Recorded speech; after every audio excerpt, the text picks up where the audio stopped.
اعوذ باللہ من الشیطان الرجیم بسم اللہ الرحمن الرحیم۔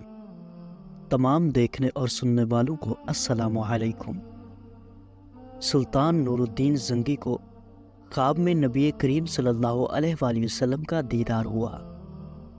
سلطان نور الدین زنگی عشاء کی نماز پڑھ کر سوئے کہ اچانک اٹھ بیٹھے اور نام آنکھوں سے فرمایا، میرے ہوتے ہوئے میرے آقا صلی اللہ تعالی علیہ وسلم کو کون ستا رہا ہے؟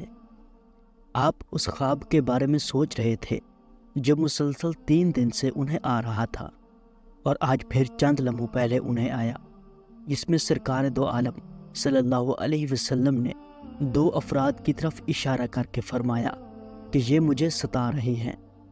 اب سلطان کو قرار کہاں تھا؟ انہوں نے چند ساتھی اور سپاہی لے کر دمشق سے مدینہ جانے کا ارادہ فرمایا۔ اس وقت دمشق سے مدینہ کا راستہ 20 سے 25 دن کا تھا، مگر آپ نے بغیر آرام کیے یہ راستہ 16 دن میں طے کیا۔ مدینہ پہنچ کر آپ نے مدینہ آنے اور جانے کے تمام راستے بند کروائے اور تمام خاص و عام کو اپنے ساتھ کھانے پر بلایا۔ اب لوگ آ رہے تھے اور جا رہے تھے، آپ ہر چہرہ دیکھتے مگر آپ کو وہ چہرے نظر نہ آئے۔ اب سلطان کو فکر لاحق ہوئی اور آپ نے مدینے کے حاکم سے فرمایا، کیا کوئی ایسا ہے جو اس دعوت میں شریک نہ ہو سکا ہو؟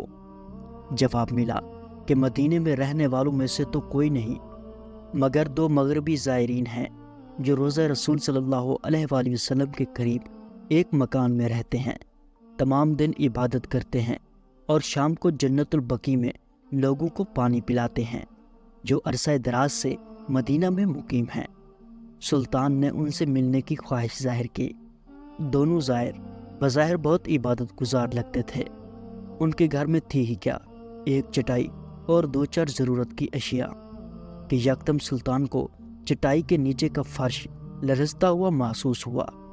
آپ نے چٹائی ہٹا کر دیکھا تو وہاں ایک سرنگ تھی۔ آپ نے اپنے سپاہی کو سرنگ میں اترنے کا حکم دیا۔ وہ سرنگ میں داخل ہوئے اور واپس آ کر بتایا کہ یہ سرنگ نبی پاک صلی اللہ علیہ وآلہ وسلم کی قبر مبارک کی طرف جاتی ہے۔ یہ سن کر سلطان کے چہرے پر غیظ و غضب کی کیفیت طاری ہو گئی۔ آپ نے دونوں زائرین سے پوچھا کہ سچ بتاؤ کہ تم کون ہو؟ حیل و حجت کے بعد انہوں نے بتایا کہ وہ یہودی ہیں اور اپنی قوم کی طرف سے تمہارے پیغمبر صلی اللہ تعالی علیہ وسلم کے جسم اقدس کو چوری کرنے پر مامور کیے گئے ہیں۔ سلطان یہ سن کر رونے لگے اور اسی وقت ان دونوں کی گردنیں اڑا دی گئیں۔ سلطان نے روتے ہوئے کہا کہ میرا نصیب دیکھو کہ پوری دنیا میں سے اس خدمت کے لیے اس غلام کو چنا گیا۔ اس ناپاک سازش کے بعد یہ ضروری تھا کہ ایسی تمام تر سازشوں کا ہمیشہ کے لیے خاتمہ کیا جائے۔ سلطان نے مومار بلائے اور قبر اقدس کے چاروں طرف خندق کھودنے کا حکم دیا، یہاں تک کہ پانی نکل آئے۔ سلطان کے حکم سے اس خندق میں پگھلا ہوا سیسا بھر دیا گیا اور روضہ رسول صلی اللہ تعالی علیہ وسلم کو اللہ کے فضل سے ہمیشہ کے لیے محفوظ کر دیا گیا۔ تو پیارے دوستو، یہ تھی آج کی ویڈیو۔ امید کرتا ہوں کہ یہ ویڈیو آپ کو پسند آئی ہوگی۔ اگر ویڈیو اچھی لگے تو ویڈیو کو لائک اور شیئر ضرور کریں، اور اگر آپ اسلامک ویڈیوز دیکھنا چاہتے ہیں تو اسلامی بندہ یوٹیوب چینل ضرور سبسکرائب کریں۔ شکریہ۔